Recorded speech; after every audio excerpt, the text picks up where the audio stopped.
अब देश के अंदर सबसे ज्यादा राजनीतिक जो सरगर्मी है, राजनीतिक एक्टिविटीज है और राजनीतिक प्रक्रिया है और राजनीतिक मुद्दा है, वो जातिगत जनगणना है, कास्ट बेस्ड सेंसस है। दोस्तों, सबसे पहले तो मैं 2 मिनट के लिए आपको पृष्ठभूमि में इसके लिए जाना चाहूंगा। ये जो देश है, ये देश जाति और वर्ण व्यवस्था के ऊपर चलने वाला देश है।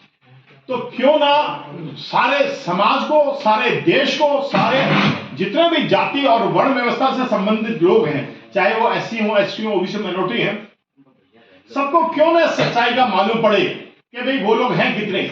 दोस्तों, इतिहास में ये 10-10 साल में हर बार ये जातिगत जनगणना सेंसस जो है इस देश में होती आ रही है। 1881 से जिसकी शुरुआत अंग्रेजों के जमाने से हुई। अंग्रेजों ने भी इस बात को माना कि वाकई उनको समझना चाहिए, देश को समझने के लिए, इस देश की जो व्यवस्था है उसको समझने के लिए जनगणना होना अति आवश्यक है। ये लगातार होती रही और 1931 में इसका विशाल रूप जो है पूरे संसार के सामने आया था, जब देश में मालूम पड़ा कि कितने अनुसूचित जाति, जनजाति, पिछड़ा वर्ग, अल्पसंख्यक वर्ग और स्वर्ण जाति के लोग देश में रहते हैं। लेकिन उसके बाद केवल 2011 में जो जातिगत जनगणना ये हुई थी, जिसमें लगभग 7,000 जो है टाउन्स में यह हुआ था और 6 लाख गांवों में इसकी जनगणना हुई थी और लगभग इसमें 10 लाख जो है टीचर्स की व्यवस्था की गई थी। लेकिन उसको इन्होंने जो सरकार है डिस्क्लोज नहीं किया। चाहे सत्ता में कोई सी भी बैठी सरकार है, कभी भी कोई सी भी सरकार ये नहीं चाहती कि सच्चाई खुले, भेद खुले। क्यों? क्योंकि जो सही तरीके से जातिगत जनगणना होगी तो हमें मालूम पड़ जाएगा कि देश में कितने लोग जो है पक्के मकानों में रहते हैं, कितने लोग कच्चे मकानों में रहते हैं, कितने लोगों के पास रोजगार है, कितने लोग बेरोजगार हैं और क्या जो लिंग का अनुपात है, पुरुष कितने हैं, महिलाएं कितने हैं और किन जातियों के पास देश का पैसा निहित है, किन जातियों के पास देश का सारा सिस्टम उनके हाथ में है। वो जातियां का पर्दा ना हट जाए, इसीलिए सरकारें इनको टालती आ रही है। लेकिन अभी 2021 के अंदर जनगणना होनी थी, क्योंकि देश के अंदर कोविड काल था, तो ये अब 3 साल के लिए और मुलतवी होकर 2024 में ड्यू है और ये डिजिटल तौर पर होगी।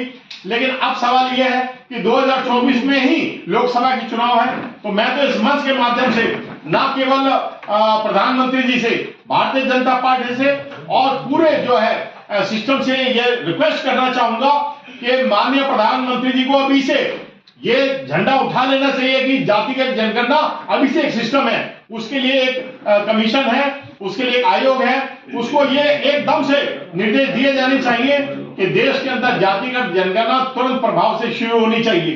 क्योंकि अब बात ये लगा ले, अभी बिहार में जो है जातिगत जनगणना हुई तो देश को यह मालूम पड़ा कि कितने लोग वहां SC ST हैं और सबसे ज्यादा जो अत्याचार झेल रहे हैं, मेरे हिसाब से तो अत्याचार झेल रहे हैं और अपमान झेल रहे हैं OBC समाज के लोग। बिहार में मालूम पड़ गया कि 60% लोग जो है बिहार के OBC से। और उधर तमिलनाडु में जो MK स्टालिन साहब है वो भी लगातार इस बात को कह रहे हैं कि भाई मेरे यहाँ भी सेंसस होना चाहिए। तो सारे जितने भी जहां जहां भाजपा बीजेपी ड्रिवन सरकार नहीं है, वो सभी राज्य इस बात को मान रहे हैं। तो मैं इस मंच से पूछना चाहता हूं, मैं सरकार से पूछना चाहता हूं कि जातिगत जनगणना करवाने में आपको क्या मतलब, आपको क्या असुविधा है भाई? आप क्यों ये सच्चाई को छुपाना चाहते हैं? आपके पास हर चीज का डेटा है, आपको ये मालूम है कितने हमारे पास नदियां हैं, कितने पहाड़ हैं, कितने झरने हैं, कितने गधे हैं, कितने घोड़े हैं, कितने कुत्ते हैं, कितने बिल्ली हैं। आपके पास जब इन सब का डेटा है तो क्यों ना जातियों का डेटा जो है एक्सपोज किया जाए? जातिगत जनगणना देश के अंदर अति आवश्यक है। मैं इस मंच से कहना चाहूंगा, आप देश के अंदर आप नेशनल क्राइम ब्यूरो का आप रिकॉर्ड उठा के देख लें। आज इस देश के अंदर अनुसूचित जाति जनजाति के ऊपर जितना अत्याचार आज के समय में हो रहा है, पिछले कभी भी किसी भी दशकों में कभी भी ऐसा नहीं हुआ है। आज इतना ज्यादा रेप के केसेस बढ़े हैं, मर्डर्स के केसेस बढ़े हैं, लैंड ग्रैबिंग के केसेस बढ़े हैं और SC ST के ऊपर जितने दलित एट्रोसिटी के केस हैं, अभी आप पिछले 10 सालों की मैं बात करता हूं, 10 सालों में बहुत ज्यादा बढ़े।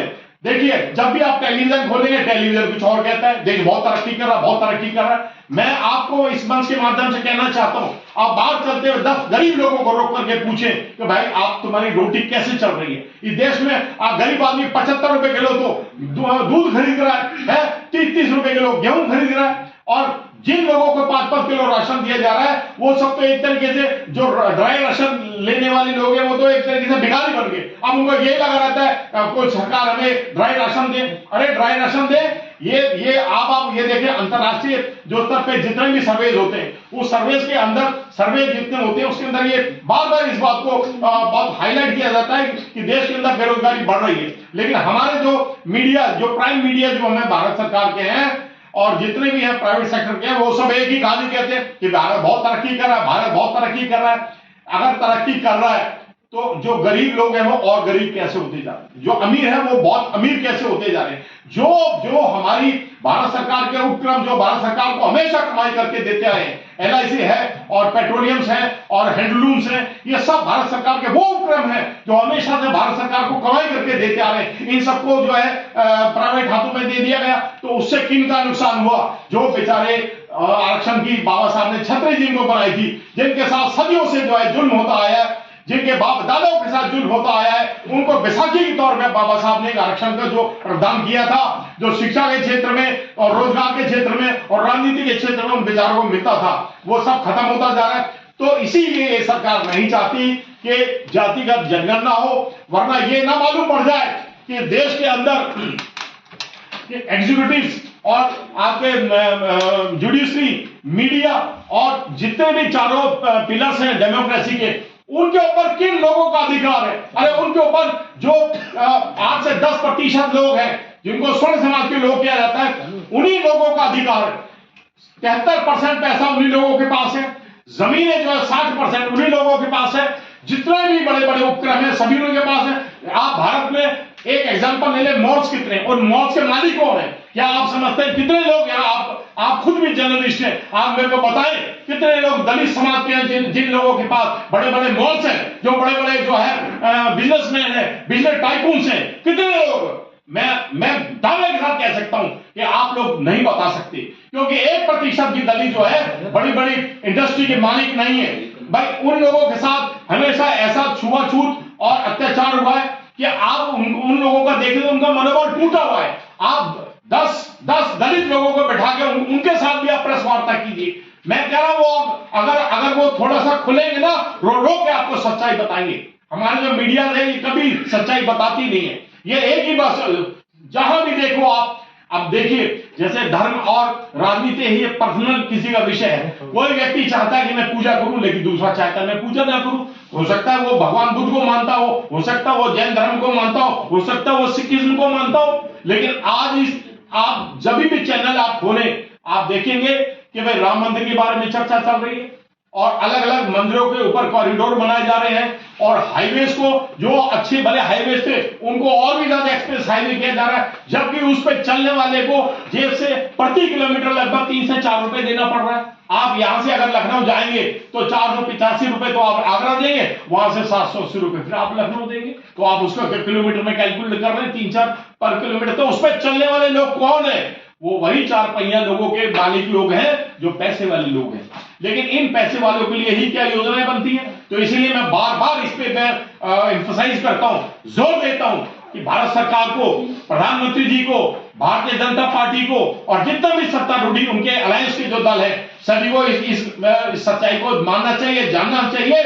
और भारत में जो जातिगत जनगणना है जिससे मालूम पड़ जाए कि भैया कितने लोग जो है धर्म को, किस धर्म को मानते हैं। आज एक बात देखें, जो हमारे मुस्लिम भाई हैं उनके ऊपर भी, अरे मुस्लिम जो है इस देश के जो है एक अभिन्न अंग है, उन्होंने भी भारत के हिंदुस्तान की जंग-ए-आज़ादी में बराबर का खून बहाया। लेकिन उनके टेलीविजन में आप देखें उनके खिलाफ हम ये देखते हैं कि थोड़ा वो लोग बेचारे खुल के बोल नहीं पाते, जबकि वो भी हमारे बहन भाई हैं। इसी प्रकार आप जो देखें जो बौद्ध धर्म के जो मानने वाले वो भी बेचारे खुल के नहीं बोल पाते हैं कि उनके खिलाफ कोई ऐसी कोई कार्रवाई ना हो जाए। ऐसा नहीं होना चाहिए। संविधान हमें सबको बराबर बताता है, इंडियन पेनल कोड हम सबको बराबर बताता है, कुदरत भी सबको बराबर बताती है। तो कहीं कोई ऐसा भेदभाव नहीं होना चाहिए। और उसके लिए सबसे बढ़िया जो टॉनिक है वो जातिगत जनगणना है। एक बार जातिगत जनगणना सही तरीके से हो जाएगी तो आप सबको, हम सबको ये मालूम पड़ जाएगा कि कौन कौन सी योजना हम और आपके लिए बनाई जानी चाहिए, कौन सी योजना है जिसको SC ST के लोगों के लिए बनाई जानी चाहिए, जिससे उनके जीवन में सुधार हो।